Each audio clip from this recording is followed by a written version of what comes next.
Hello, this is Peter Davison, and you're listening to MarkWHO42.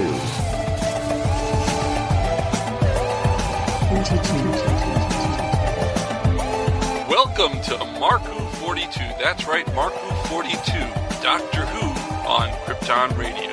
I'm your host, Mark Baumgarten, and I've given the rest of the gang, Christian-basel, Kayla-ascolillo, and patty-hawkins, Easter off. But we didn't want to leave you without Doctor Who. So I came up with this really good idea. Next weekend is Hurricane Who's Bon Voyage party in Orlando, and myself, Christian, and Kayla will be attending that. In fact, I'll be doing some panels, and so will Christian. Well, anyway, we thought we'd play some of our best interviews that we've done previously at Hurricane Who. Our first selection of interviews will be with Colin Spaull, who's been in Classic Who as well as New Who, and in fact, he's going to be at the convention. The next interview is with Ian-mcneice, who played Winston Churchill in Doctor Who, and in fact will be at the convention as well. We also have Daphne Ashbrook, who played Grace Holloway in the 1996 TV movie, Frazer Hines, who plays Jamie McCrimmon, and you know what? He's going to be at Hurricane Who's Bon Voyage party. And we finish off this set with Colin Baker, the Sixth Doctor. So let's go to that now. I'm here with Colin Spaull, and gentlemen, you probably, for the most recent fans, you probably know him as Mr. Crane from The Age of Steel. He was also in Revelation of the Daleks, and welcome. I appreciate your time, Mr. Spaull. That's my pleasure. Thank you. I just have a few questions. Yep. Were you a big fan of Doctor Who before you were in Revelation? I'd heard of it simply because I'm great friends with Frazer Hines, who's Jamie McCrimmon, and Frazer and I have been friends for well over 50 years now. And I knew that he was doing Doctor Who, and I think I probably caught a few episodes, but I was never that much interested in science fiction, but now I've sort of taken to it. You've kind of grown on it. Yeah, it's sort of grown on me. And then I got the part as Lilt in the episode The Revelation of the Daleks with Colin Baker, and then the rest is sort of history, really. I carried on and did it. 28 years later, I get to play Mr. Crane in The Age of Steel, the Rise of the Cybermen. Awesome. So you're now becoming a science fiction fan after being in it twice. Absolutely, I enjoy it. I wouldn't say I wouldn't desperately rush home to watch Doctor Who or something, but I watch it. I mean, I will say you appreciate it, but not the Whovian level yet. Not there yet. Not that level yet. No. Now, how does this job working? Well, let's first off start out between Revelation and doing Age of Steel. I know there should be a significant difference as far as how working styles were working back then. Yep. What was the difference between working with Colin and David and working back then on Revelation and now working on Age of Steel? What is the difference between doing the two? The fact that you had more rehearsal time. When I did the Colin Baker story, we actually sort of sat down and had in a rehearsal room and worked on it for a week, and then we did a technical run and then we recorded it. Nowadays, i.e. when I did the Age of the Steel and Rise of the Cybermen, I never actually worked with David Tennant. I had never had any scenes with him in that, but I spoke to him, met him obviously, because he was there at the same time. Because your scenes were separate, you were in that trailer. That's right, and our paths never crossed in the story. Oh, so which is a great. So shame. You never got to see him at all? Well, I saw him there on set and everything. Oh yeah, he was around, but I didn't work with him as such. And how are the different personalities with working between David and Colin? Much of a muchness. I got to know Colin much quicker because the rehearsal times were much longer. When we did the other story, they sort of send you up to Wales to film it, and you're just there for your 3 days filming or 4 days filming. Right. So you don't really get to hang around with them and get to know them as well as you do if you were actually rehearsing. Right. And you weren't there much to see David much. You just met him. Yeah. Colin is larger than life. Oh yeah, and of course this is my first time meeting him, and I'm like, wow. Oh, absolutely. He's a nice guy, and of course I renewed our acquaintanceship by doing these conventions. So I worked with him. Last time we were together was in Atlanta, one in Timegate in Atlanta with Colin and I. It's great. He's a great character, and we get on really well. Nice chap. And how much has Doctor Who changed your life since you've appeared? Have you been more in conventions conventions? And... Oh, absolutely, yeah. I mean, I seem to spend more time in the States than I do in England at the moment, which is lovely. I mean, I love coming to the States. I don't mind travelling. So, how do you like Florida? Oh, I love Florida. We've just come off the cruise, the Caribbean cruise, That's right. which was really, really good. My wife thinks I'm working, but of course, I would love this job. she doesn't believe me. And I say, I am actually working. No, we're looking at Colin is working. We're saying it right now. So if you want to record this and take this around, he's doing a fantastic job. We'll vouch for him. Well, thank you so much for your time, Colin. That is my pleasure. I appreciate that. I got to take you to Disney World sometime. Yeah, great. We managed a couple of days in Disney World because we came off the cruise, had a week to kill before this started. So I worked with Frazer Hines, myself, and which park did you go to? Which park did you go to? Epcot. And the one with Space Mountain. Magic Kingdom. Magic Kingdom. And which one is your favorite of the two? I liked a couple of rides in there and a couple of rides in the other. I just thought it was great. Were you there for the Food and Wine Festival? Yes. Is that great? Yeah, had a bit to drink, a bit to eat. It's not necessarily in that order. Yeah, there you go. But you drink around the world. How far did you get? Get to Germany, pass out? Yeah, no, got to Germany, and then we arrived at London. I thought, oh no, I'm back at home. Bloody home now.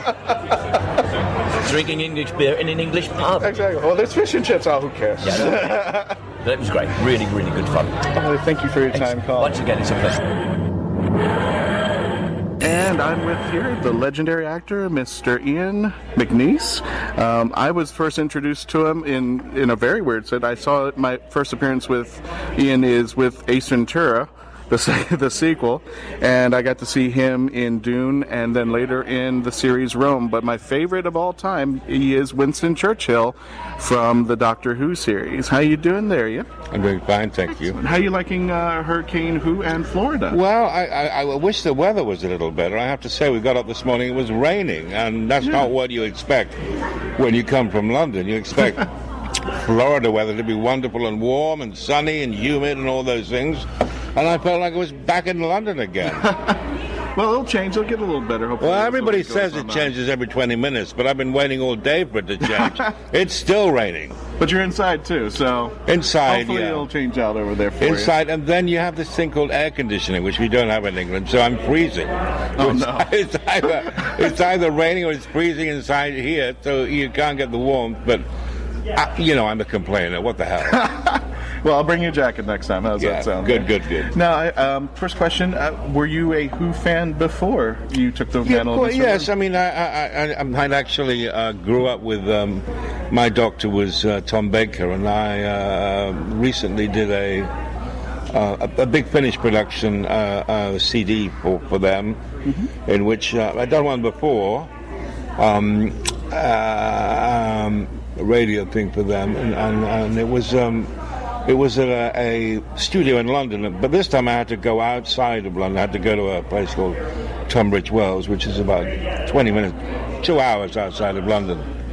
And I got there and I went, why are we going to this place in the middle of nowhere? And I got into this little recording studio and I suddenly realized why I was there. Was coming through the door in his pajamas was Tom Baker clutching a cup of coffee. He lives 5 minutes down the road. So that's why we were there. So, that's why we were there. But it was a huge feather in my cap to actually do a Doctor Who with him. And there he was, Doctor again, the Doctor that I grew up with, being fantastic. Now, how does this job and this gig differ from the others, from Rome and from Ace Ventura? Well, this one seems to have a travel ticket attached to it, quite frankly. You're given this... extraordinary thing that keeps on giving, which is people invite you to these conventions all over the world. I mean, I've just come off the back of an extraordinary trip. I've been to, it started in Los Angeles, and I went to Sydney in Australia, then to Melbourne, Brisbane, and then Auckland in New Zealand, all conventions, all Doctor Who based conventions, and now ending up here in Florida, and then we go from here to Long Island to another convention. So it's extraordinary the way that this, and all these crazy people all over the place, all in their costumes, all coming up wanting autographs or to talk to you about the show. So it's amazing the way it goes on. Do you enjoy the fandom that we come? Oh yes, of course. Because I mean, how could you not enjoy people coming up to you saying how wonderful they think you are and how wonderful you are in the show? I mean, your ego gets stroked, 150 times a day. It's the best tonic in the world that you could have. Now, besides the conventions, how has coming into the world of Doctor Who changed your life? I think in terms of it's certainly the kudos of being in the show, because now it's such an iconic show in London, because people they can have anybody they want. I mean, they get the cream of the crop as regards actors now. So to be in the show, it's quite a prestigious thing to do, and to be asked to be in it. So it's a hot property, shall we say? Yeah. Now, how do you feel about the new Doctor that they brought in, Peter Capaldi? Peter Capaldi. I don't know whether many people know that he's an Oscar winner. I mean, that's apart from anything else. He won an Oscar some years ago for a short film that he directed and produced. So, I mean, that in itself is pretty cool. But I've known Peter Capaldi for years, and I worked with him many years ago. I mean, he's a consummate actor, rather like Matt himself. I mean, he's very energetic, very enthusiastic, and very good at what he does. How are the acting differences working with Matt, and now, if hopefully Winston Churchill comes back, working with Peter? Well, I think certainly working with Matt was he'd only been in doing his own Doctor for about a couple of appearances, so he was still very new to it and very nervous. But his energy was enthusiastic and encouraging, having me in there. He welcomed me in. I mean, it was very, very nice to work with, and it shows in the show how inventive he is as an actor. I mean, I think he's a consummate actor himself. Have you heard anything about Winston coming back? No. I remember I was in a convention recently in King's Lynn, which is a town in north of England, and halfway through the convention, this girl arrived up. I mean, she said, "Have you seen this tweet?" And I went, "Oh, can I see it?" And she said, "Yes, of course." And in the tweet it says, Ian-mcneice says that he's going back into Doctor Who. As Winston Churchill, and I went, "Oh, goodness me." And what had happened was I'd made a comment there and then about how much I'd like to go back into it, and that got this went viral. I mean, it was I got emails from people in America, from abroad, saying, "We're thrilled you're coming back." I had to put a retraction out there. It was huge, but what became apparent was actually how many people were pleased that I was ostensibly coming back. It was not true, but it seemed to be, I mean, if there is that following for Winston to come back, then, it would be great. And I'm sure I'd love to come back. And I'm sure, having come back the way I did, which was in The Wedding of Riversong, where actually it was such an extraordinary story in time and space, it meant that he could come back actually at any point, in any time frame, which would be wonderful. Well, I think I can speak for everybody at Hurricane Who and myself, a big fan of yours. If you come back, I will be watching that moment. Oh, that great. Comes on TV. Thank you very much. No. And Mr. Ian-mcneice, we appreciate your time. Thank you very much. Thank you. I'm here with the legendary Daphne Ashbrook. I wouldn't say legendary. She is just wildly amazing. Oh, Daphne you are Ashbrook. too kind. There we go. There. First of all, how do you enjoy Florida and Hurricane Who? How's everything going down here? Oh my gosh, it's been so much fun, and every single day there's been a complete different climate change. So yes. We've had the hot, humid day the first day. We've had the rain and crazy wind yesterday, and then today it was crisp and like a nice This nice is autumn. theme park weather now. This Right? Got to go to Disney World today. So yeah, it's been wonderful, and the people have been just the sweet as can be. Really, Awesome. Yeah. No, I've just had the best time. Great. Now, have you been a Doctor Who fan before you took your role in 1996? No, I didn't know anything about Doctor Who at all, and it wasn't until I was on the set with Paul and Sylvester and Philip Siegel, the producer, and Jeffrey Sachs, the director, and Matthew, the writer, where I started to get educated, and they started to fill me in on what I was getting myself into.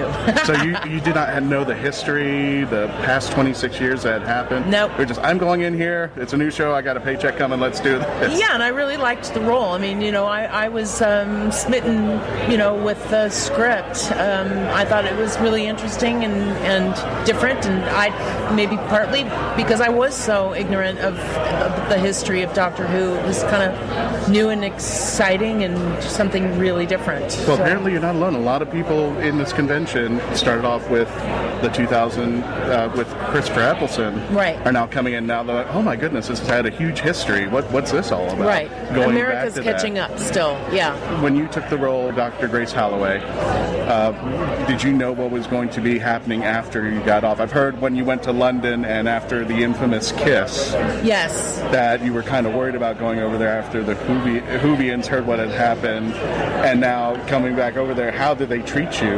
They've been after wonderful, all? actually. Oh, Yeah, good. everybody's been very kind to my face. Good. Who knows what they say when I walk away, but I don't care. No, So long as they're nice to my face, I don't care. that's okay. I got jealous of Paul McGann during the movie, so Oh, I was all gonna, right. and I'm trying to actually going to test this out now. I want to see if I'm a better kisser than McGann. Oh, really? Oh, maybe later. I don't know. I'm just testing. It could be testing this out Okay. later on. So you have done productions like JAG. What differentiated other things that you have accomplished from Doctor Who? Well, the big difference, I can say right off the top of my head, is that this has legs, as they say in the business, I guess, which just means it keeps going. It can keep on going. It'll walk until it drops. So. Right. That's different. JAG went for a lot of years, but and it really did have more than one life, because I know that it struggled in the beginning to get its audience, and it sort of got rid of it, and then they brought it back, and they put it on a different channel, and it went through a few lifetimes itself, but then it hung in there and became fairly popular towards the end of its run. I think they were on for 10 years or something crazy. Yeah. So yeah, I mean, but I don't go to conventions for JAG. There you Do you go. know what I mean? There you go. Speaking of which, how has your life changed now that the series is rebooted and you are now have been part of a huge thing that is Doctor Who? Well, I've been. This has been a busy year. I've been doing conventions all year, and this month is incredibly busy. So. Because of the 50th anniversary, I think everybody's kind of at fever pitch right now. Who knows if it'll carry through the next year? Some people think it will, because that's really the anniversary year. But we'll see. We'll see how it. But that's it's something I never did before. So this has changed my life. It's a whole world all unto itself, Yes. and I never thought anybody would want my autograph, really, or to know what I think of anything. So it was really nice. It's nice for the ego. Now, what's in the future for Daphne, and is there anything going on in the future, maybe, with Doctor Who besides Big Finish? Right now, Big Finish is something that looks like there may be something happening soon there again. And as far as future Doctor Who stuff, the only thing I can really say is that there's a guy who's trying to do put a script together for sort of a pilot for my character, Grace Holloway, and Yiji So's character, Chang Li. Those two characters are restricted right now. There's sort of legal limbo. So Right. he's trying to sort of bust that up a little bit by using us in something Doctor Who related, and just changing it up enough so that it's legal, and seeing how it affects things. So almost if it like shakes its anything loose. own little world, like what the what ifs in Big Finish were. Right. Does it take on a different life? I see. Right. And so that's the only thing that's really Doctor Who outside of conventions. That's the only thing, like film-wise, that I can mention. And who knows if it'll actually happen. He's working on it now. He's a real smart guy. It's called Sons of Gallifrey? Sons of Gallifrey. Maybe that's it. That's one? Oh, The guy okay. that tweets. He's also trying to send a TARDIS up into orbit. Oh, okay. That guy. Yeah, okay. Yeah. Good. I think his name's Robert Doyle. Now what's upcoming for you so that your fans can hear, so they can catch up on things. What's upcoming for you coming up? And I'm just going to say upcoming about 3 more times during this podcast. Okay, I do that. I totally do that. Right now, I'm actually working on. I just completed writing a script, and I'm going to see if I can try and get that thing produced. So that's what I'm kind of working on, and then I'll be doing another album that'll come out next year. Awesome. Yeah. This is the lovely Daphne Ashbrook. I'm in the throes of greatness. I can just go faint somewhere right now. Don't faint. Probably not here. She's got to clean me up then. But I appreciate your time.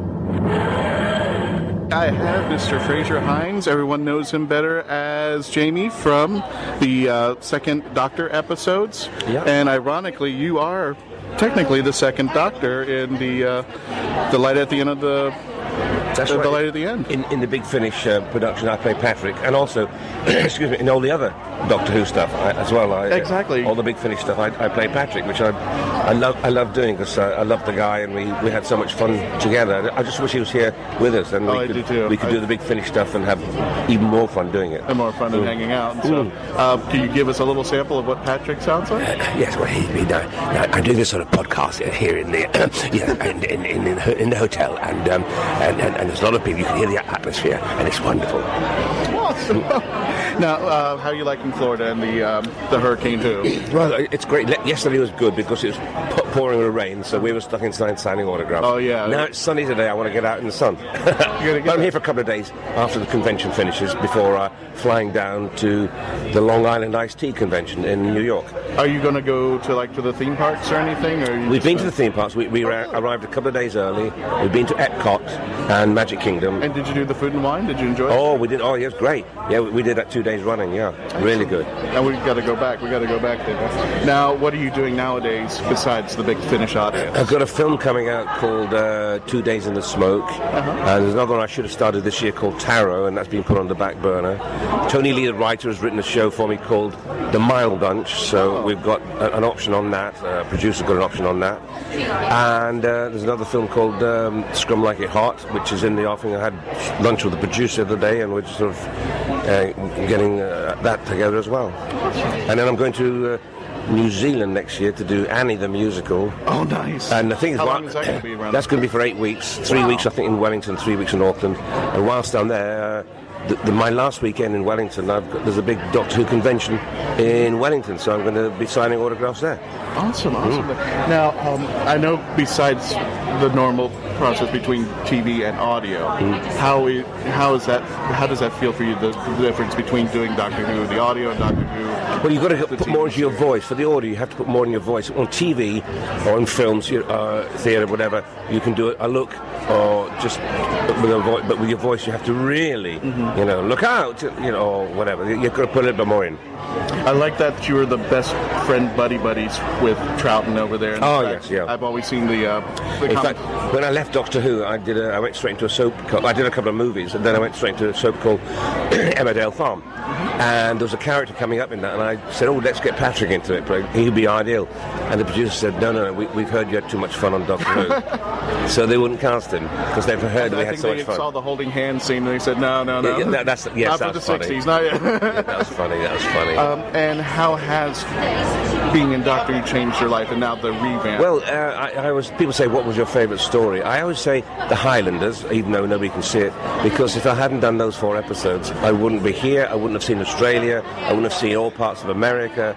I'm going to Australia later on in the year as well, I forgot to tell you. After Chicago, I'm going to Chicago, fly back to Chicago, have a day in London, then fly down to Australia, Melbourne, Sydney, Brisbane and Adelaide for Doctor Who convention. So you're just touring all over the place. So this year has been just Doctor Who conventions. So much so that a couple of months ago, people said, where are you going next? I said, I'm going to Barking, Norwich and Montreal. And they said, that sounds like a book title. So I'm writing a book now called Mark, and it's going to be a diary of conventions from the first one I did, who I met, things I did. It's going to be like a diary of where I've been. Excellent. Now, with the reboot, with the restart of Doctor Who, and now coming into it, being part of the classic series, how's that? How do you feel about it, especially now that I think finding those 2 new stories has raised our kudos a lot, and so much so that on Twitter and Facebook, if you notice, more people are excited about the Web of Fear and Enemy World than the 50th anniversary. More people excited. That's really scary. It's scary for the regime at the moment, because people do like the classic stuff. Kids have been coming up to me. They love the black and white because black is scarier. You look at all those old black and white horror films. Right. Somebody can jump out from the shadows, whereas in colour, the shadows they're not black enough. Right. Well, I've told people, especially with a lot of the interviews, the new generation is coming in. They're coming in with the new stuff. Then they're coming with the classic. When I grew up on PBS. They just showed Colin Baker from beginning to end. I mean, Tom Baker from beginning to end.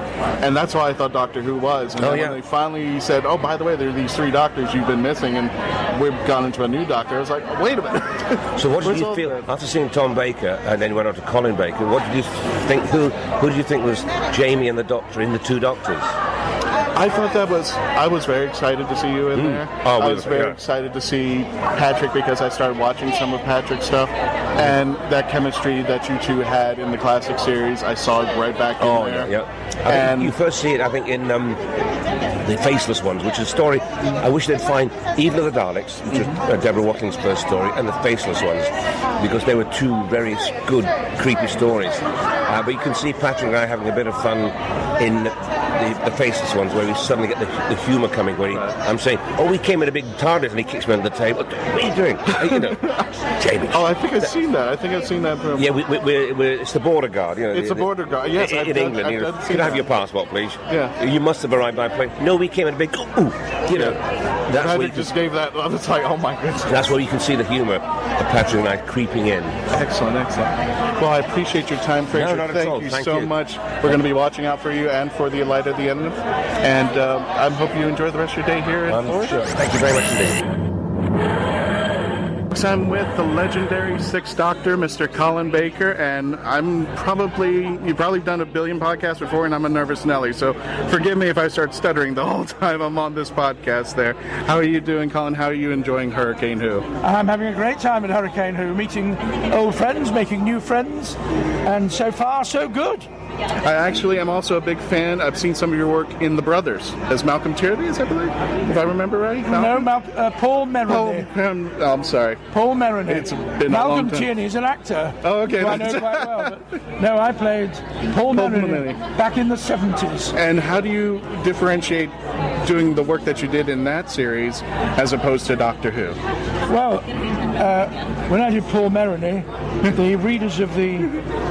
You're not going to let me down on that. The biggest newspaper in Britain voted me the most hated man in Britain. Oh. So I went from being the most hated to the most loved in 10 years. Because Paul Merroney was the most hated, and Doctor Who is arguably the most loved man in Britain. How much of your life has changed since when you became the Doctor and then currently now? Oh, my life is exactly the same as it always was. Really? I go home to my wife and my family, and life is just perfectly normal. You mustn't delude yourself that being in a TV series in Britain makes you rich, because it doesn't. Oh. The bit that's changed is that wherever I go, there's someone who knows who I am.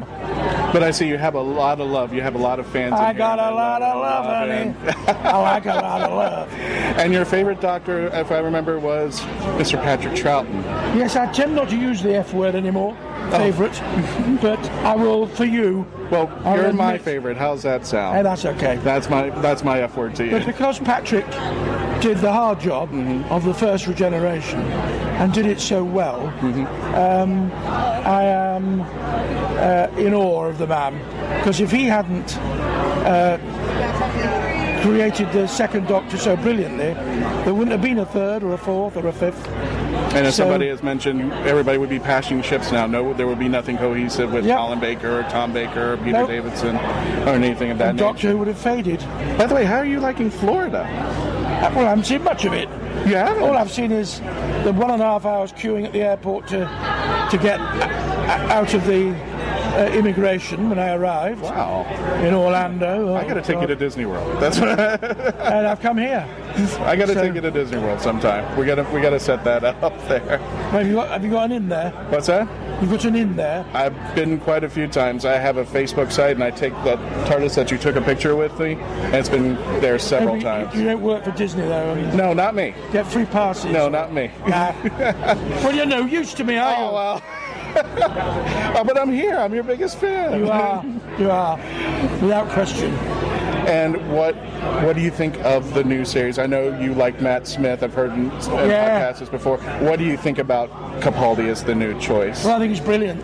I think Peter Capaldi is exactly what the programme needs, because we've had two young guys, both of whom have been brilliant, who have appealed to the young people. And having seen Capaldi work before, he covers the whole spectrum. And I think old and young alike, people will like him. He's got a mischievous gravitas, and he's got an intensity which I think is spot on for the Doctor. I can't wait. A lot of people over here that I've been interviewing are passing judgment, waiting for him to see. They've seen him in the Torchwood episode. They saw him in the Fires of Pompeii.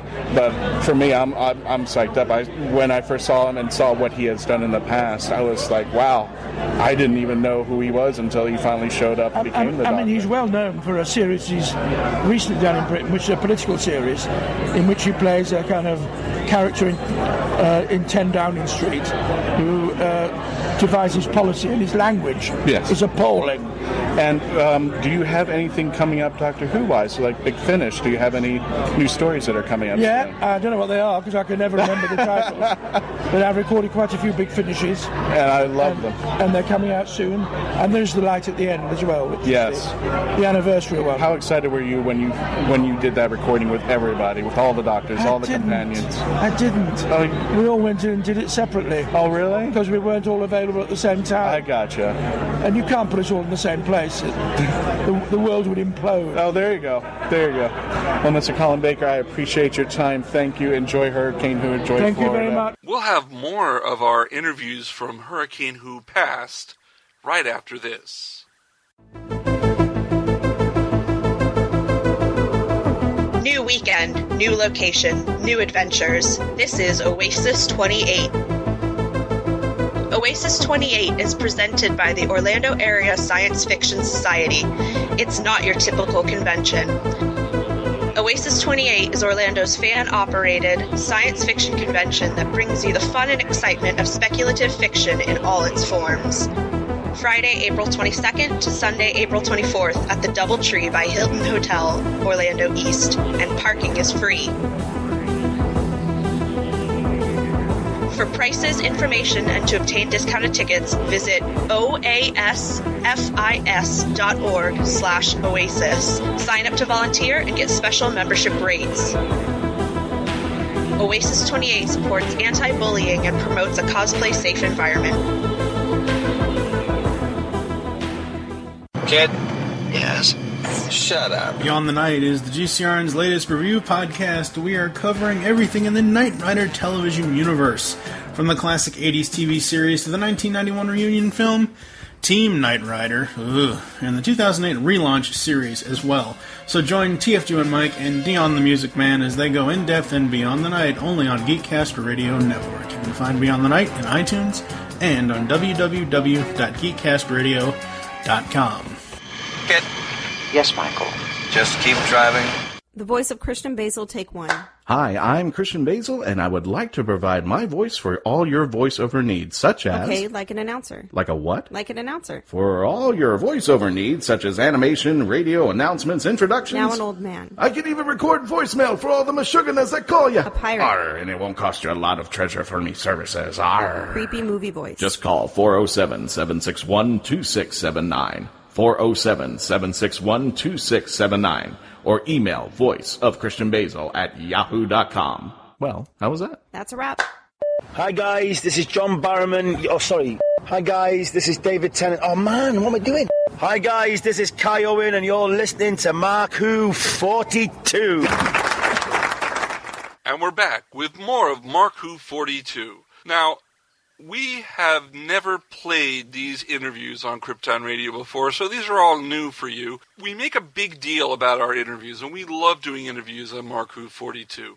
Now, this weekend, we will be at Hurricane Who Bon Voyage Party in Orlando, Florida. Christian and I will be doing panels, and right now we've got some more interviews from the past of Hurricane Who. We've got our interview with 8th Doctor Paul McGann and Gareth David-Lloyd, Ianto from Torchwood. So have a listen. I'm here in awe with the legendary Paul McGann, the 8th Doctor, and well, I wanted to say something funky and something off the wall and something off James the... Brown. Yeah, but now it's just hello. Barcades. You don't get funky than that. Excellent there. Got a few questions there for you, Paul. Were you a Doctor Who fan before you took the role? The fact is, when we were kids, there were 3 TV channels. So just like my kids. That's right. So in the 60s, so whether you called yourself a fan or not, the fact is you watched it. Everybody watched it. Right. It was part of the furniture. It was part of the cultural landscape. The short answer is yes. Okay. But then everybody was, and it was time when we got home from school. We'd just have time to eat, and then it would be on. So everybody watched it. Yeah, I was a fan. No. And who was the Doctor you started with? William Hartnell, of course. Oh, okay, the first guy. But yeah. First one. Yeah, he's my Doctor. Now, with the storylines thus far as you've seen through the episodes, do you think that the series is going in the right direction with Stephen? Well, there's no short answer to this one, but yeah, I think it's going in. Well, let's say I think it's in good hands. You think it's in good hands? Because it's kind of divisive in it or chancy anyway to try and foresee the future and say, where are we going? Right. The fact is, they've just changed the Doctor. They've got a fantastic actor in Peter Capaldi. I'll say that much. I think it's in. So you were happy with the Capaldi decision? Very happy with him. I think it's in absolutely safe hands. So never mind the future. The present is secured, and this is the main thing. Oh, okay. And speaking of Moffat, what was your first reaction when you were asked to do Night of the Doctor and Flirting, and also Peter Davidson's The 5 Doctor-ish? My first question to Stephen Moffat was, can I see a script? I'm an actor, I want to see a script. That's true, yeah. I don't want to do things sight unseen. Right. And he said... You want to make sure it's good. Yeah. Oh, gotcha. And he said, there ain't one. When will there be one? I don't know. Do you want to do it or don't you want to do it? He said, if you want to do it, I'll write one. Oh, gotcha. So that's how he sold it to me. So I said, yeah. And were you happy with the results? I'm assuming because you did the episode. Very happy. Very happy. And happy also with that way of working. I'm sure he's not so always 11th hour. But he admitted to me and to the crowd that we were with at the weekend that every now and again it's a really good way to work. Yeah, and that was a nice surprise for all of us when we saw Night of the Doctor. And what was that? And it was like, I'm the Doctor, but not the one you were probably expecting. I said, nope, it wasn't, but I'm happy to see you back there.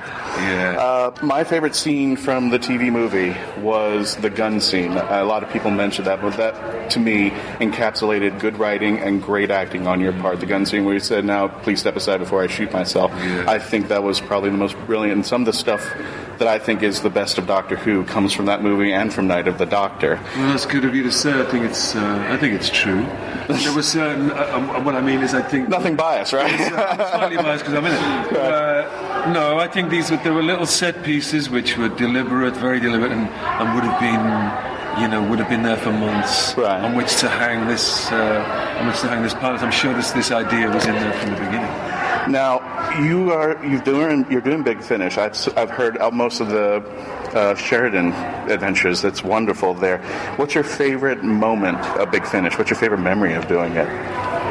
You know what? It's probably I've got so many, but the time that I'm fondest of is right back at the beginning, towards the beginning. With Charlie, India Fisher. With India and doing Shada. And around that time in that first year, and then really realising then the penny dropped then that we were onto something. Right. And perhaps... I know it's brilliant. Perhaps we could run with it. It might go on for more than a year. when you work as an actor, you're lucky if the thing you're in goes on for a year. Exactly. But it was around that time we thought this could be really good. And I've heard more of the panel that you actually have more episodes than Matt Smith and David Tennant. Yeah, I didn't know that. So you've actually not only held the mantle, you've got the episodes to back it up there too. Like I say, they call me the longest and the shortest. Now, what is your best and strangest moments that you've had here at Hurricane Who? Best and strangest? No strange ones yet, but it ain't over yet. That's true. You still got some signing to do. Yesterday we went to a comic shop, a comic store, about half an hour from here, and spent the afternoon in there. Yeah, I met you there. And I loved it. I just loved it. I thought the atmosphere was really fine in there. It was kind of unexpected. Right. And it was got together pretty late in the day. But it was one of those things that just worked. The atmosphere was terrific. And the more I do these things, the more I enjoy it. I like to meet fans. Yeah. I didn't think I would at the start. I was daunted by it. I was nervous of it. The first time you met your fans, how was it? How was it different to now at this approach? I think I was in a different spirit. I just assumed that it would be too crazy, and anyway, like most performers, I'm quite shy. And there's a film of me somewhere walking onto the stage of this London hotel for the very first panel that I ever gave at the very first convention I was ever at. And you can see the blood leave my face. This noise, this audience, it was as loud as a plane landing. And I'm in this dark room, and I don't realise there's 2,000 people in the room, and then you can see me, I shrink to about 5 inches tall, and I open my mouth to speak, and this little mouse squeak comes out of my mouth. It was terrifying. I looked terrified, and I was, Until you've done it, you don't know. And yeah, I don't understand. But now you're a little more confident about things. And what's more, the penny's dropped about it now. It's great. The atmosphere's always good. It's always in a good spirit. It's got a sense of humour, and it's great to interact with the fans, give the fans some time, give them back. Right. Because it's for them. We don't make these things for us. And not to boost the ego a little bit, but I've been talking to fans, and the ones who have interacted with you, like me, he's a gentleman, he's nice, he's wonderful. I'm just like, yes, he is. We can safely say that about that. My mother. Oh, okay. Yeah, it's nice. When you hear that about your kids, it's always nice. I just have a few more questions. Speaking of Charlie, as we know, Charlie ends up with the Sixth Doctor. Yeah. Are you still miffed about that? And in case of things that have gone to the back, I'm not territorial. I think because Matt Smith says he doesn't want River Song to go with Capaldi. He says that's my girl. Don't forget, we are all the same person. That's true. That's true. In the end, when all's said. Is there a companion from a previous or current Doctor that you would work with if the storyline allowed it to? Ace. Yeah. Oh, our showrunner would love to hear that. Ace is right up my street. There you go. Remember where you heard it first. And the last thing, a year ago we had Daphne Ashbrook with the traveling TARDIS that I have here that I took a picture of you with. I asked her a quick... What's that? She's a gentleman. And a lady. I asked her a quick question, and the question was, Grace, am I a better kisser than Paul McGann? All right, this one's hard, but I'm going to have to say yes.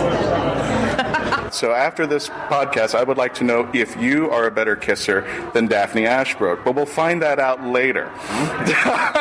Well, by some empirical test. We will. All right. We don't have film, so we'll have to, whatever stays at Hurricane Who, will stay at Hurricane Who. Paul, I appreciate your time. Thank you so much. This has been a pleasure and an honor. My pleasure. Again, I'm in the light of greatness. I am with Gareth David-Lloyd. Can you tell, for some folks who may not be familiar with Torchwood, could you please explain yourself about Torchwood and how you came to be in it? Torchwood is the spin-off series from Doctor Who, a crack team of alien hunters in Cardiff, led by Captain Jack, who came to life in Doctor Who. Correct. And I played Ianto Jones, who was the sort of team T-boy started off and became more of a fully fledged member of the team later on. You had a hidden secret underneath the Torchwood hub. Yanto's got lots of secrets. He's a very guarded. Oh, do tell. We haven't seen this in the series yet. Just join him to my Twitter account. Oh, okay. There we go. Speaking of which, unfortunately, Ianto met his demise in the series. We've just spoiled it for everyone now. What's that? Just spoiled it for everyone now. Well, that's true. Okay, Ianto is no longer of the series. He goes on holiday. He goes on a holiday in Children of Earth. Yeah. Is there anything you would have liked to have happened to Ianto had he continued on to the series? How to develop the character a little bit more? Had it gone on to Miracle Day? Yeah, well, I think actually everything was pretty wrapped up quite well. I mean, I wanted to see Ianto's home life, where he came from. I wanted to meet his family. I wanted to know where he grew from, and that was done rather successfully, I think, in Children of Earth. He goes back to come out to his sister. It was nice to see that sort of. That element to Ianto was always such a guarded and secretive character. I wanted to know, what he was about, where he was from, and that was done in Children of Earth. I would have liked to see him get a promotion to. Can you get promoted in Torchwood? Well, I think he was. Unfortunately, it took 2 other characters dying off to happen. But yeah, I think he was. I think he was promoted by Children of Earth. Now, you actually got, speaking of which, your character got to be in Journey's End and The Stolen Earth. Yeah. Were you able to see the other actors, or did John Barrowman get all the hoopla about that? Because you and Gwen Cooper's character, we stay off the side. Did you ever get to see the others? I didn't know. I got to fire a machine gun at a Dalek, which is quite a claim to fame. So I'm not complaining. But the scene with David when he was on the screen was actually a green screen, and that was shot separately because David had to work that day. Unfortunately, but I saw enough of David anyway. Our sets were right next door to each other, so our paths crossed quite a lot. Okay, there. Going into new territory post Torchwood, you did a few things for the Sci-Fi Channel. You did Red Faction Origin, and I wanted to see it, and I just had missed it, Warehouse 13. So what were the differences between filming for the BBC and filming for Sci-Fi? I found both production companies equally professional and a pleasure to work with. I would have liked to rekindle the Warehouse 13 character in a spin-off. I know that was talked about for a while, but unfortunately it didn't happen. But I had a great time working with them. That's why I wanted to do it, really, was because I'm such a great team to work with. Now, for whatever reason, apparently in the Moffat world or in the Doctor Who universe, nobody actually ever dies, because Karen Gillan came back as Amy Pond, and Peter Capaldi now comes back as the Doctor. If asked to go back to Doctor Who, would you come back? And if it wasn't Ianto, would you come back as another character if the story was work? I'd love to. I'd love being part of the Whoniverse and anything related to it. It's such a great fan base, such a brilliant group of creative people involved in making it. Any actor to be involved with that is a lucky one. So I'd jump at the chance to get back. Awesome. Now, I'm assuming this is not your first fan experience or con or anything of that nature, because you were here last year at Hurricane, who we just could not get to you, and unfortunately we finally got to you. We're happy about that there. No problem. What is your best experience that you've ever had, and what's the strangest fan experience you've ever had? The strangest was probably receiving a My Little Pony which was dressed as Ianto. I don't quite know how that crossover works, but it was very impressive. Great artwork, but that was probably the single most strangest gift I've ever received anyway. And I love doing panels, and any chance to see a first-hand example of the effect my work has had on people, and a positive effect is brilliant for an actor. You don't usually get that, especially in TV and film, because it goes out to an audience. But with going to these conventions, every panel I do and seeing a huge room of smiling faces and people that are invested and moved and touched by the show, that's the best thing about conventions for me, full stop. Our team wants to congratulate you on Lily Christina Lloyd. Oh, thank you very much. And I've seen the pictures. It's beautiful. It's just beautiful there. She's an angel. How's that now being a dad? How's great, actually. Yeah, it's it's grounded me a lot. It's opened my eyes to the more important things in life. There you go. Yeah. And speaking of more important things, I also know that I don't know much about this, and I know a lot of our fans don't. Blue Gillespie. The band, yeah. Well, and we've disbanded at the moment. We were a sort of a heavy rock metal band, and we did two albums, which were good albums, and we decided to give it a break, basically because we ran out of things to complain about. Oh, God. Okay. We were went into the rehearsal room one day and realised that we weren't as peeved about the world as we once were. So got a little better, maybe over time. maybe the birth of my daughter had something to do with it as well. But we definitely want to make music. But as for now, until something really pees us off, we're doing more sort of soul. Well, you probably write a song about RTD bringing Ianto back to the series. Oh, yeah, maybe. Just a one hit there. Yeah. Now, for future projects, please let us know. I know you're working on Enoch the Traveler. Yep, Enoch the Traveler, sci-fi book by Lady Soliloquy, which I did the audio dramatization for, and now I'll be starring in the series, which films next year in North Carolina. I'm really excited about that. I'm also involved in the sort of the writing and creative process, which is something I've always been interested in, and it's great to finally to do that. Are there any other upcoming projects that you got there? I Am Alone, which is a zombie movie I shot last year, and that's set to come out 2015. Seriously? Yeah. I want to see that. Yeah, no, it's going to be cool. That sounds good. Yeah, that's a survivalist in the Colorado Rockies, surviving not only the elements but also a zombie apocalypse. Excellent. Well, thank you so much for your time, Gareth. Thank you very much. We appreciate it. Thank you very much. Well, before you go, Gareth, is there one last thing you want to say? For me, the biggest thing about working with John Barrowman is his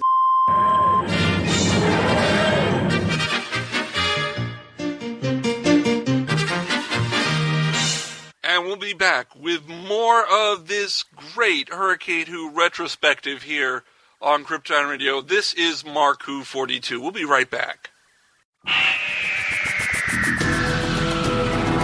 Hello, I'm Nicholas Briggs, the voice of many monsters on Doctor Who, and executive producer of Big Finish Productions.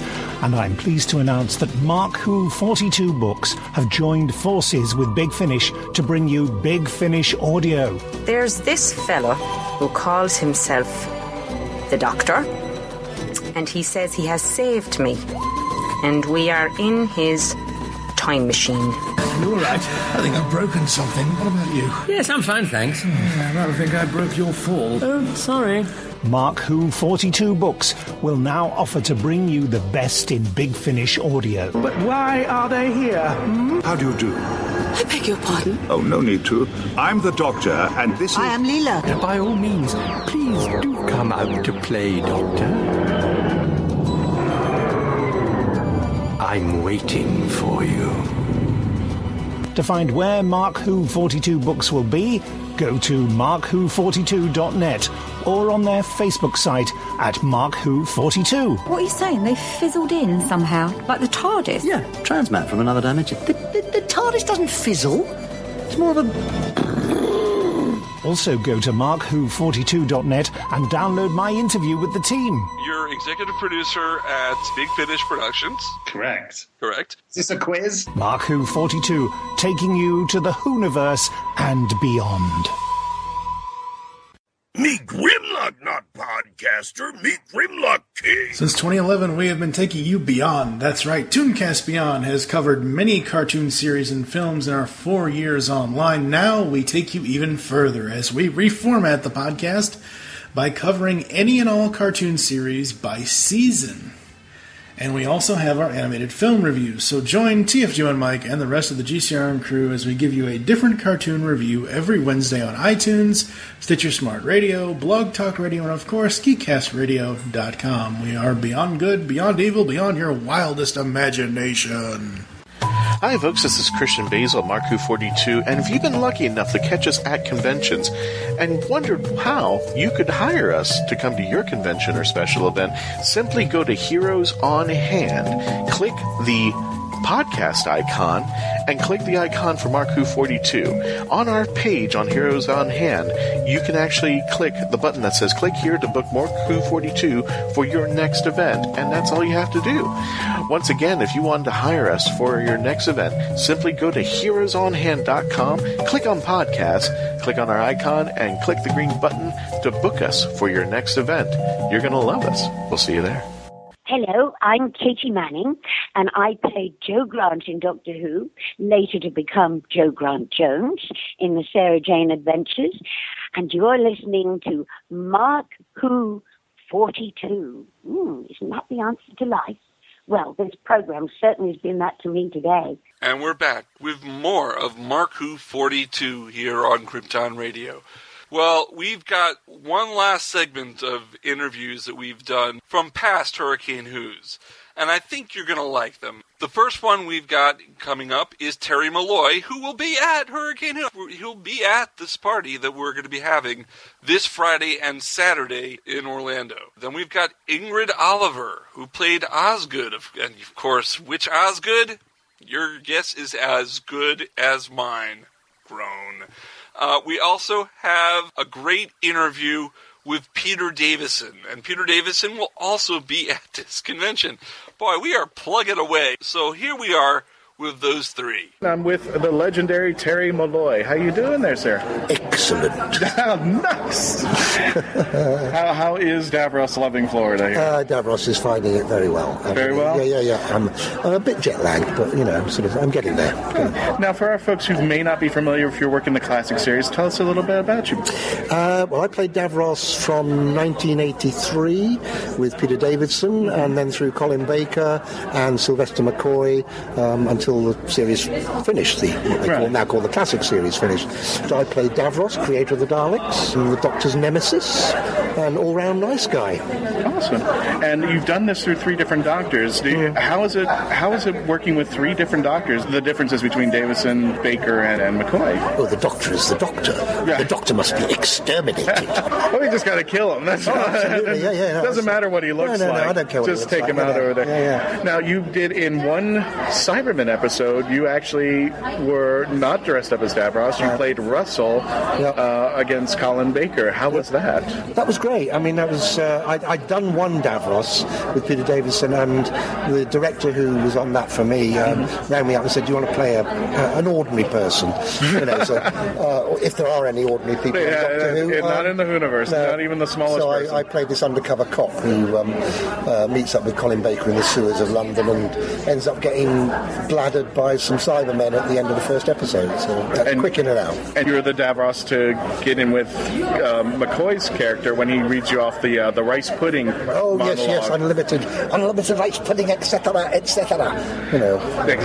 Now, Davros has come back into the new series. What do you think about him, the person who's currently playing it right now, and the way he's going with it? It just appeared briefly. I mean, in one episode. And, I think it's good that the character should be brought back. I mean, it would be nice if they could do something which is a little darker and a little more head-to-head with the Doctor in the intellectual chess game that they can play with each other.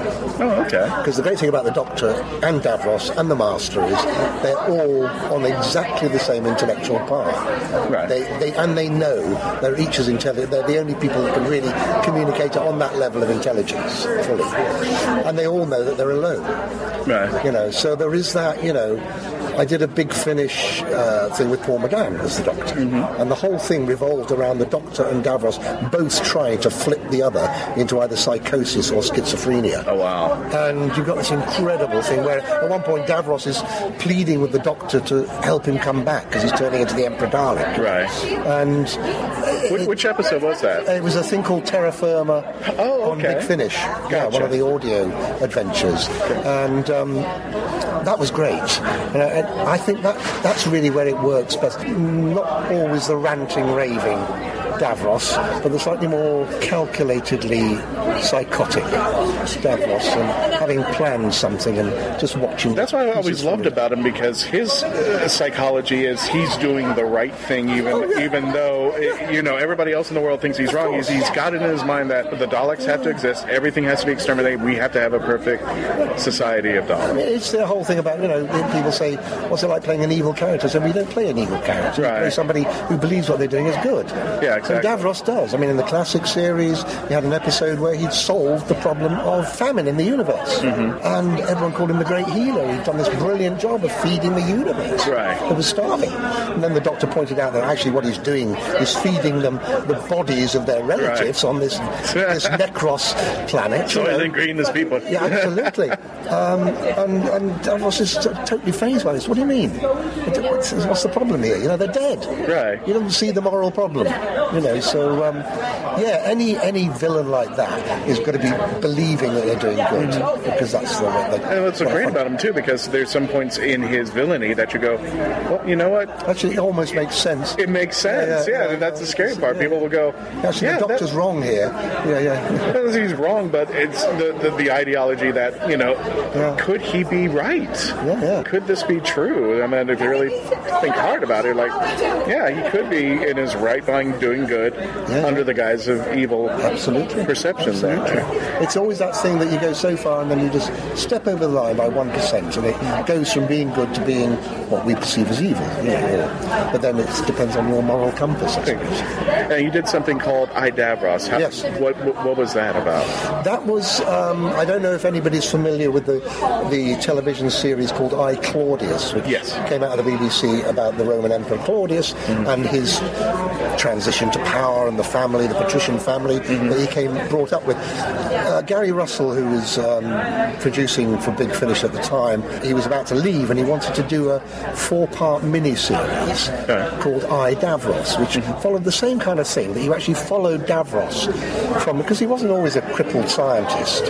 He was an Aryan youth. He was a beautiful young man with great aspirations of scientific excellence and power and everything. And so it follows him from a 15-year-old boy right up to the creation of the very first Dalek. So the end of I, Davros is the first Dalek saying, I am alive. You know, so you see that transition. What was the journey that he took in order to get from point A to point B? And that was fascinating because you really are dealing there with the whole psychology of a young man as he grows up in the society that he's in, the power struggles, political and, you know, scientific that are going on at the time, the moral power struggles that are happening within the family and outside the family, and how he then, incorporates those into his life. Now, if people want to see other works that you've been in besides Doctor Who, where else could they look?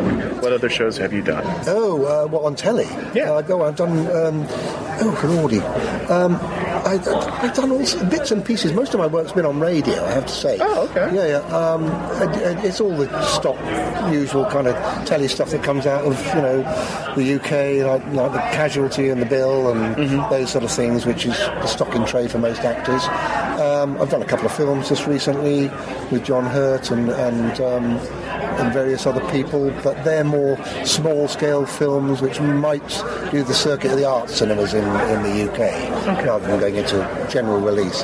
But in terms of audio work, I've got a vast catalogue of audio work with the Big Finish things. If you look up bigfinish.com, you'll find all the work to do with Doctor Who and other stuff as well, like Dorian Gray.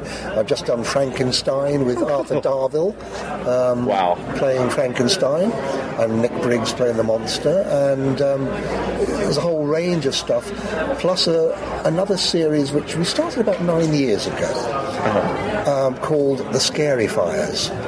And this was with Nick Briggs, who played the Brigadier in the original classic series, and myself. And it was the brainchild of a couple of writers who were very good comedy writers, really good. And they decided they wanted to put together a duo of two people in the 1930s in England who solved psychic problems, psychic phenomena. So they decided to make Nick this detective inspector, this octogenarian detective inspector Lionheart, who basically went around and hit people, and myself as Professor Edward Dunning, who was a ghost story writer and a bit of an academic and a member of the Fantasist Society. And we become MI13. And we solve all these psychic things, like on one story, Oliver Cromwell comes back from the dead with his skeleton army to try and stop the coronation of George VI. And this has been going on for 9 years? This has been going on for 9 years. We've done one each year. We steal, we plagiarise films left, right, sentence. I mean, the Devil of Denmarsh is a straight steal of the Wicker Man, except we have a wicker fish. Okay. In which I'm sacrificed, and things like that going on. Obviously, Nick died a few years ago, and we then had to make the decision whether we would carry it forward or leave it be. But bless him, David Warner stepped into the breach. Oh, okay. So we now have David Warner, who's playing what he used to be, was Lionheart Sergeant, Harry Thumper Crow, who again hits people, but he's also henpecked by his wife and won't allow him to drive over 20 miles an hour. But it's very funny. They're very tongue-in-cheek, and it's all, as I say, all set in the 30s, so it's all very daring-do and jolly hockey sticks and some very bizarre characters. But certainly, this sounds really cool. I want to hear this. They're very funny. I mean, I would have brought CDs with me, but they're just so heavy to carry over from the UK. But, now, speaking of coming from the UK, how is Hurricane Who? Do you like it over here? I'm loving it. Yeah. Oh, the weather. Yeah. Although apparently the next few days you're going to have worse weather than we're having in the UK. Because it's ridiculous. It's Halloween, and we have got temperatures of 20 degrees centigrade. So that's I don't know what that is in about 68. Yeah, 68 we're going into the 40s. And you're going into the 40s down here. Yeah, and just to let our audience know, while we're recording this is actually Halloween, so this weekend in Florida, the temperatures are going to drop into the 40s. Yeah. I know for some of you up north, this is probably going, that's bliss. Yeah. Just put the shorts on, that's fine by us there. Yeah. Now, what is your favorite moment in Doctor Who as far as working with it? Would it be the big finish, doing the big finish, or being Davros, or... I mean, there's been lots of lovely moments.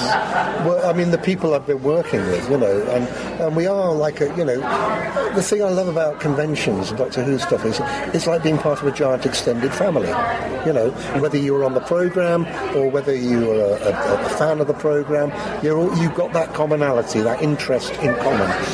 And you come to events like this and you chat about things, and there's stuff I don't know about Doctor Who that other people do. There's stuff about Davros I know that other people don't. So you're sharing things like that. And for me, that's it. There's not one programme, one particular episode of a programme. It's the whole package, which when I started in 1983, I thought was a 2-week job, and that was it. I'd say bye-bye to it, And here we are, 30 plump years later, and I'm still here. I'm doing things. I'm meeting lovely people all over the world. It's great. Now, have you seen the new series yet? Or you like Capaldi? Oh my God, he's brilliant. He's absolutely. I knew he would be. I mean, he's just stunning. I mean, the little flashes of all the other doctors he keeps putting in, and little moments like in the Mummy on the Orient Express, where he flicks open his cigarette case and it's full of jelly babies. Without mentioning it. It's just you just think, yes, it's bliss. Is there a favorite episode that you like more than the others in this season?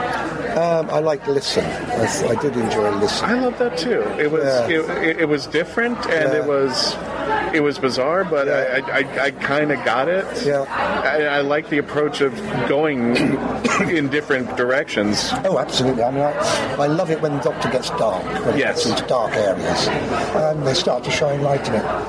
And I love it, especially with like the Caretaker, where you can still be dark, but you still have the humor that is Doctor Who, and just enjoy it there. Yeah. I mean, there've been some, but then it's with any series and any writing, some is not as good as others. I'm sure the fans are very ready to sort of say, that was rubbish or that was good. I mean, I would say a thing is rubbish, I don't say anything is absolutely brilliant, but Capaldi is certainly brilliant. I love it. Yes. Now, as far as your media presence, where could people find you online currently right now if they wanted to look you up? I have my own website, which is www.terry-molloy, MOLLOY.co.uk. Oh, okay. And then I try to update my front page every day to say what I'm doing today. I sometimes forget. I mean, I think at the moment it says I'm off to Hurricane Who and then up to Long Island, New York. I'll probably try and update it again today just to say that I'm here now. And Terry, thank you so much for your time. We appreciate it. We hope you enjoy the rest of your day staying here at Hurricane Who. Thank you. All the best to you out there. Thank you much. I'm with the lovely Miss Ingrid Oliver, and I just want to let you know that I don't see how Osgood has a prettier sister. There's no way in hell that's going to even happen. And if she possibly did happen, she's probably not as fun as you are. So I want to welcome you to the show, to MarkWHO42. How's your day in Hurricane Who and in Orlando? It's been wonderful. I managed to do some sunbathing this morning. I missed that, by the pool. So I couldn't really ask for a better convention. It's been lovely. It's been absolutely lovely. It has been quite chilly though, and I'm also going to be a Brit who will mention the weather. It has actually been probably colder than it's been in London, if that's possible. But no, it's been lovely. But you were still able to sunbathe? Yes. Which I missed out. Well, I brought my swimsuit with me, so I was going to make the most of it, whatever happens, so yes. Now, before you took the role of Osgood, were you a fan of the series?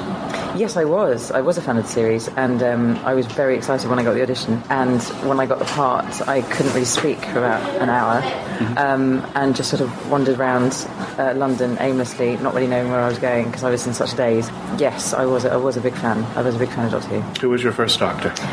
Peter Davison was my first Doctor. And the gentleman who's been here tonight. So I was a big fan of Peter, and I still am a big fan of Peter. He's a very lovely man. Now, you've also done a TV show called Watson and Oliver. That's correct. I actually saw it for the first time because somebody mentioned that John Barrowman was in it. Yes, that's right. And you got to get to snog him quite a few times. We did. We wrote that in the script. So that's... You didn't just do that off the cuff. That's one of the advantages of writing your own material, is that you can make people do whatever you want. Nice. So in this case, it was kissing John Barrowman on the lips. And in fact, actually, in rehearsals, he insisted that we all kiss for a bit longer. So myself and my comedy partner Lorna had to kiss him for quite some time on the lips, which was obviously horrendous for both of us. That was a good day at the office, yeah. Now, I know you can't tell us too much about the next episode because that hasn't premiered yet, or at least this podcast won't come out there. But how is it like working with Peter versus his predecessor? I mean, there is no versus, I suppose, in the sense that it was a joy to work with all of the doctors, because, of course, in Day of the Doctor, I got to work with three. That's true. 3 doctors. But I'm a massive fan of Peter's, and I'm a massive fan of his previous work.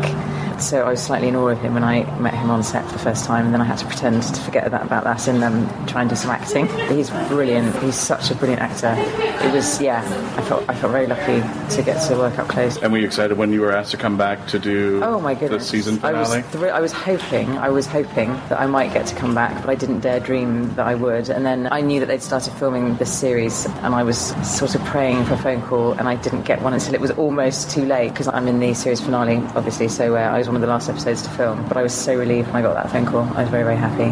Now, if you could get a hold of Stephen Moffat and say, Stephen, I want this to happen to Osgood, what would you tell him?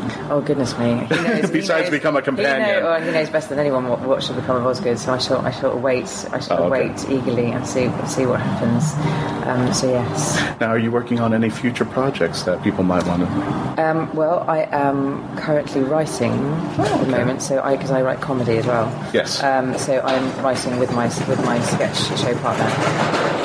So we've got a comedy in with the BBC at the moment, so we'll see what happens with that. Excellent there. And is there any media that people can look at, Facebook sites or websites that people can look at? Well, we have a Watson Oliver Facebook page and Twitter account. Which I'm glad to be following. Yes, very good. There you go. Our stuff is available on iTunes in the UK, but apparently not in the US, which is a bit annoying. But I think that we have some sketches on YouTube. I would very much recommend to Whovians our John Barrowman sketch. So if you type, John Barrowman, Watson Oliver into Google, you see John Barrowman being extremely funny. So I would recommend that to your listeners, Thank you so much for your time. My pleasure. My pleasure. Nice to meet you. And we'll see you next time. Thank you very much. Thank you. Thank you. And I'm here with a wonderful legend, and I'm in awe. So I'm pretty much fangirling the whole time I'm going to be doing this radio show right now. This is the great 5th Doctor, Peter Davison. Not to be mistaken with his son-in-law. Yes, this is the gentleman with the celery. And I just want to let you know about my history about Doctor Who when I grew up, because PBS ruined it for me. Because all they would play was Tom Baker throughout a couple years when I was growing up, and they kept recycling it. So I actually thought the series ended at Logopolis with you regenerating into the Doctor, and that was it. This blonde guy took over, and then it started all over again. Which city? Where were you? I was right here in Orlando. Oh, were you really? In Orlando. So for the life of me, I'm like, okay, is this new guy ever going to take over? And surely enough, I think they bought the rights finally from the BBC to air it. And I said, wait a minute, where's the scarf? Where's all the the floppy hair? It all changed. So for our fans, tell us a little bit about yourself, and for folks who may not know yet, and they should know the Fifth Doctor, about yourself here. Well, about myself. Well, I'm an actor, but I was born in the UK, although my father was from Guyana in the West Indies, and my mother was actually born in India, but I've got a very normal upbringing. No one connected with the theatre in my family at all. I was a first. No idea where it came from, but I just thought it might be fun. I failed pretty much all my exams at the school, and at the time you didn't have to have any exams to get into drama school, so it seemed the perfect opportunity. And I got in, and I haven't really looked back. I was very fortunate. I got a job straight from drama school. My first TV was a series called The Tomorrow People, which was strangely a science fiction. ITV's answers. Yes, and I still have nightmares about the outfit you were wearing. I bet. So do I. For all the girls, Google that. I thought it would never be seen again, so it was fine after I'd done it. And then, of course, it re-emerged. I think on Nickelodeon over here. And then I did, I suppose, what you call my big break, not my next thing, but big break was, I suppose, All Creatures Great and Small. Yes. And from that, Doctor Who. And I left after 3 years, and I've worked pretty solidly since, so I've been pretty lucky. Now, how did you come across the role? How did you finally land the role of the Fifth Doctor? I was very lucky. I was just rung up and asked if I wanted to do it. Really? Yeah. Because I hate all that auditioning stuff. It's no fun at all. I think everybody does. Much better if people just ring you up and say, would you like to do this? Would you like to do the part? Just come on up, give you a call. Yeah. Come on in there. No, you don't even have to read anything. Just take it on there. Yeah, absolutely. Now, you were a fan of Doctor Who before you took on the role. Yeah, I was, I suppose, the first actor who grew up watching it. William Hartnell's your Doctor, right? And, I think really Patrick Troughton is my Doctor. I think, although both of them were together, but I just think that, to me, Patrick kind of cemented the part, and he also established the idea of regeneration as well, which they hadn't really thought of. They only thought of that, really, I think, later on, when it was apparent that William Hartnell wasn't really quite well enough to carry on. So, yeah, I think probably Patrick Troughton was my favourite, I think. Oh, okay. Now you go through the series, and how has it changed your life through the series and then post after the series, now that it's come back? Well, it's hard to say how, especially it has changed my life, undoubtedly, but of course you don't know what your life would have been without it. It's certainly, I think, the longest job in television. You just never leave it, really, and I never have. I was, when I left Doctor Who, I was fortunate I got another job very quickly, and so the consequence of that was I never felt the need to try and escape from it. So I've always been very happy to go back and be involved in whatever side things, whether it be Big Finish or little extra bits for children in need. I've always been very happy to go back and do those because it never affected my career. But here I am, still. I still do Fifth Doctor stories for Big Finish, and I did Time Crash with David Tennant a few years ago, and then last year we did the Five-ish Doctors. So I'm still fairly heavily involved with it, one way or another. Now, how did you get incorporated to Time Crash and being the first Doctor back from the classic to come back to visit a... Literally, because I got to know, through a friend, Stephen Moffat, because oddly we not only share a very similar surname in real name. My real name is Moffat. Spelt differently, but nevertheless the same. And I have two sons, he has two sons, and his sons are Louis and Joshua, and mine are Louis and Joel. So there's a kind of strange... So this is kind of hereditary in a way that it shouldn't be hereditary. It's a very weird combination, yes. And anyway, he came round for lunch one day, and he said, how would you feel about coming back and doing a little bit for children in need? I said, I thought it would be great. And he sent me the script, and it was an extraordinary little script, really, and because it worked on different levels. One was David Tennant, by that time was obviously the 10th Doctor, and he had grown up watching the classic Doctors, and me, and it was very much a scene about him remembering me, but also him, the 10th Doctor, remembering being the 5th Doctor. Right. And so it was just a very clever sort of little scene. And interesting enough, the 5th and the 10th were fans before they actually took on the role there.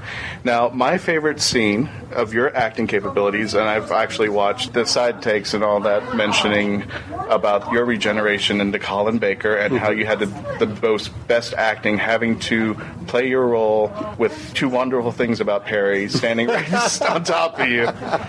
And for those of you who don't know, watch The Caves of Androzani in the final scene, and that has got to be the best acting ever. I'm sure that had to I'm not sure I ever quite outacted Nicola Bryant's chest, but I did my best, you know. Because I wasn't really aware of it until I thought back, and I thought, hang on a minute, aren't most people going to be looking at her cleavage?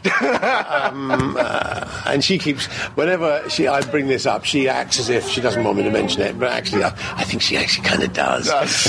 And she's still as gorgeous as she was then. She has not changed whatsoever. A friend of ours who's a comedian from the Geeks of Comedy, his name is Patrick Hawkins, he says there's two good things that he loves about Perry, and the rest is history from there. Going flash forward now to the Five-ish Doctors. Five-ish Doctors. How did you come up with that idea, and how did it come to its fruition? Well, I've always, over the years, liked making little funny things with my home video camera. And then I did one for a convention in Los Angeles called Gallifrey, because I was meant to attend, and then I couldn't attend, and they said, could you send a video message? And so I wrote a little kind of sketch thing, and I filmed that, and I sent it, and it went down very well. And then the following year I did go to Gallifrey, and I made another one slightly longer. And so I was I liked the idea of I'd sort of created this version of myself who really didn't like the fans and was pretty grumpy, and it was just fun to do. And then I was asked at conventions, really couple of years before the 50th, was I going to be in the 50th anniversary special? And it all seemed to me pretty unlikely. So I just thought it would be fun to do something, because I didn't want the old Doctors to feel left out. So I came up with this idea of Colin, Sylvester and myself. And a bit of Paul. And indeed in my original script, a little bit of Tom as well, though he chose not to take part. Just the idea that we would be trying to get back into the 50th anniversary special. And that was adorable. That's simply the idea that you came up with. Yeah, it was simply adorable. And it just ran away with itself, really, and we got sort of bigger and bigger. Originally I thought it would be about 10 minutes, and then I sent the script to the BBC, and they liked it very much. Not with a view, I didn't send it to them with a view to them being involved in it. It was simply that Stephen Moffat had said he would do a little scene in it, and I had to send it to them because I needed to film at the BBC. And they came back to me and said, we really like this, we'd like, to be involved in this in some way. So they gave me a cameraman and a sound man, just a two-man crew. And with those people, we moved forward and started to film it. And I suddenly realised that I was then the director, only because it was by default. Theoretically, I was the cameraman. I thought I was going to be the cameraman. And then there was a cameraman. And then quite literally at one point, the cameraman said to me, we're filming this scene. The first scene we shot was, funny enough, with David Tennant. And he said, OK, running. And I just waited. And I thought, hang on, isn't somebody meant to say action? I thought, hang on, that's me. I meant to say action. So, it was fun. It was Jack of all trades in the whole movie. Well, it was an enormously invigorating and exciting time for me because, you're right, I was doing everything, really, and in fact, the producing part of it became too much, so I asked my daughter, Georgia, if she would come in and produce it. Just, in terms of arranging, making sure people were there and just making phone calls. While she's pregnant, eating ice cream. Yeah, absolutely right. Put her to good use there. Absolutely right. And indeed, it was fun enough, it was David who suggested the idea that there should be a scene with her giving birth while he was giving birth. Well, kind of, giving birth while he was on the phone. Oh my God! He'd forgotten about it. I came up with the idea he'd forgotten about it. But the idea was that he was not, and that she was going to ring me up and say, "Look, could you do it for my daddy? I know he's a pain in the arse, really, but could you do it?" So I just thought it'd be quite good if she was actually in the middle of giving birth when he made the phone call. But everything, everyone gave their time, for free, really. And I mean, I think certainly none of the actors were paid, and I wasn't paid. It was just, we couldn't have done it without, and especially, I suppose, Sylvester and Colin, who as time went on, kind of got more into it and started moving their stuff around so they could be there, to make the film.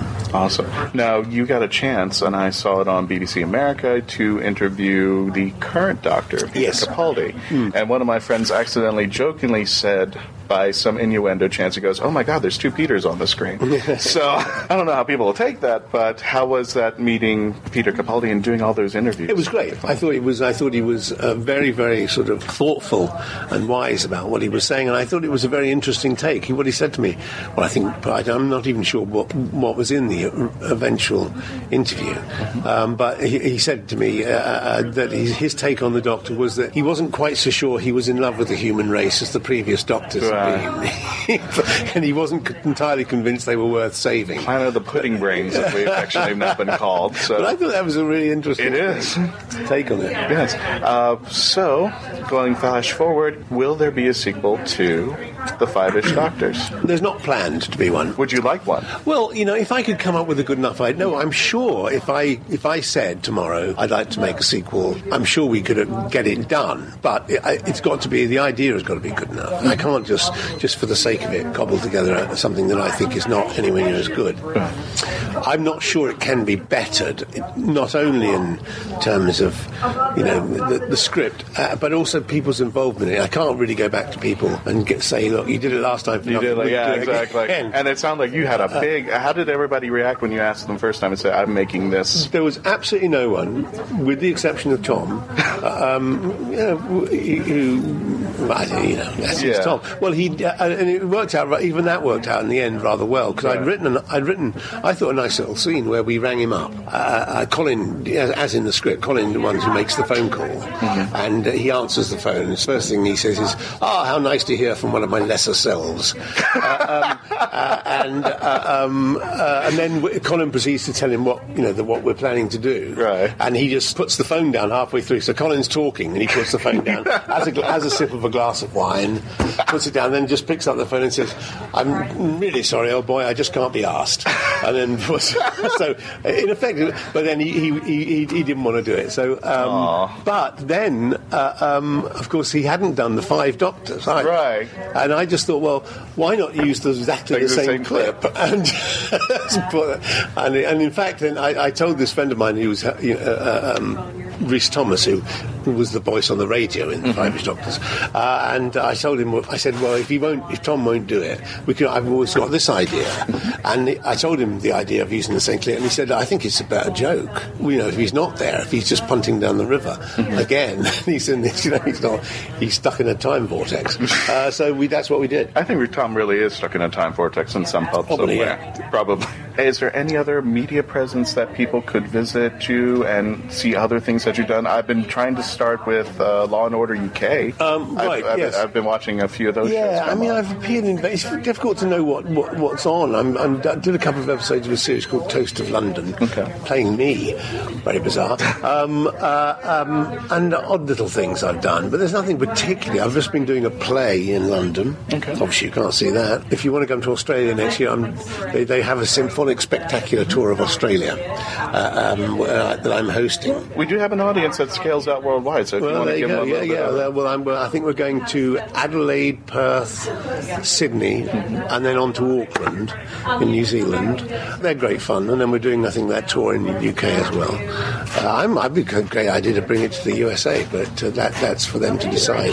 I think it'll go down very well. They usually use local cities symphony orchestra, and the music is amazing when you hear it live, played by a full symphony orchestra. So that's good. Apart from that, I've no idea really, and I really like it like that. Well, is there a media presence, a website that they could go visit? Or There's Facebook? not really. There isn't. I get you into the Times here. Check out if you haven't seen the Five-ish Doctor. I put a couple of edited things that we were deleted scenes up on YouTube recently, which seem to have gone down very well. Only last week, I think we've got about 11,000 hits. But that's just a couple of scenes that were taken out of the Five-ish Doctors. Only little things, but and if anyone is wondering, if they look at those deleted scenes, I should explain the Hobbit book joke. about the pages was because Sylvester, whenever I talked to him about The Hobbit, he said, well, the first film only goes up to page 67. So I said, don't bother reading past that, because the film doesn't go any further than that. And so I just thought it'd be fun if he was sending around copies of the book with all the pages after page 67 cut out. So that's the joke. But just sends you half the movie. At the time, it was only, that was the only film that was out. There was just the first part of it. What did you order? But yeah. Thank you so much, Peter. Thank you so much for your time. I appreciate it. And remember, Peter Davison will be at the Hurricane Who Bon Voyage party this weekend. And who else will be there? Well, we've mentioned it before, but I'll go for it again. We've got Frazer Hines, who plays Jamie McCrimmon, terry-molloy, who plays Davros, Ian-mcneice will be there, who of course plays Winston Churchill, and new and classic series guest actor Colin Spaull will be there, and Patrick's girlfriend will be there. Yes, that's right, Katie Manning. Joe Grant will be there. And Saturday is going to be free. That's right, you can go to the Hurricane Who Bon Voyage party for absolutely no cost. You can spend all your money in the dealer room or getting pictures taken with the stars. The actual convention on Saturday is free. This is going to be Friday and Saturday in Orlando at the Florida Hotel and Conference Center. If you want more information, go to hurricanewho.com. You can meet Kayla, myself, and Christian there. I will be selling books, MarkWHO42 books, including all the Big Finish material that you can throw a stick at. Now, Patrick won't be there. Patrick will be at another convention this weekend. He's going to be at Collective Con. Collective Con is from April 1st to 3rd in Jacksonville, Florida. If you're not going to be in Orlando and you're going to be closer to Jacksonville, you should go there. Patty will be hosting a lot of interviews, and you know, there's some guests there that you should know about. Robin Lord Taylor, who plays Penguin in Gotham, and he was also in a show called The Walking Dead. He'll be there.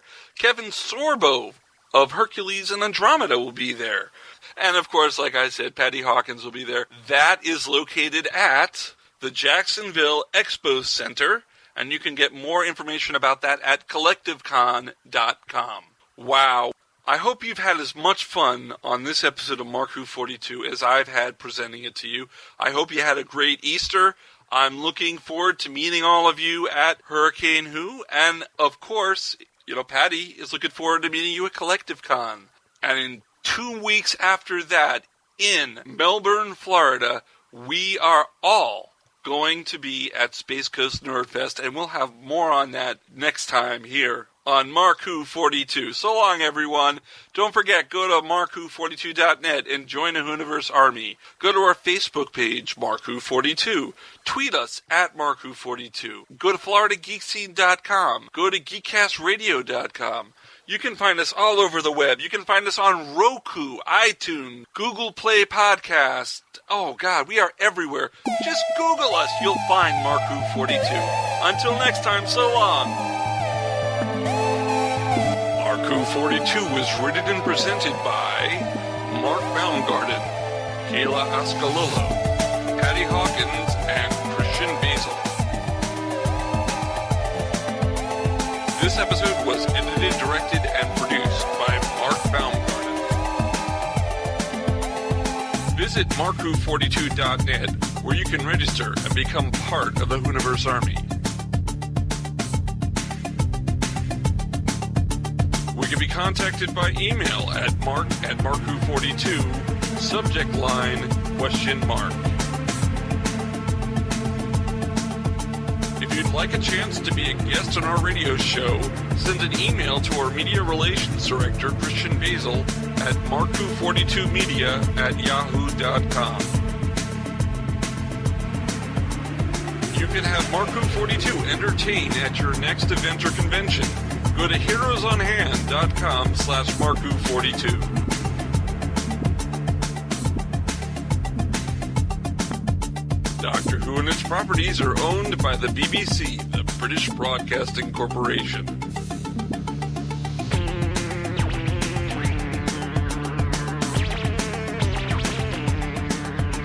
This show is owned and copyrighted by Mark Baumgarten 2016.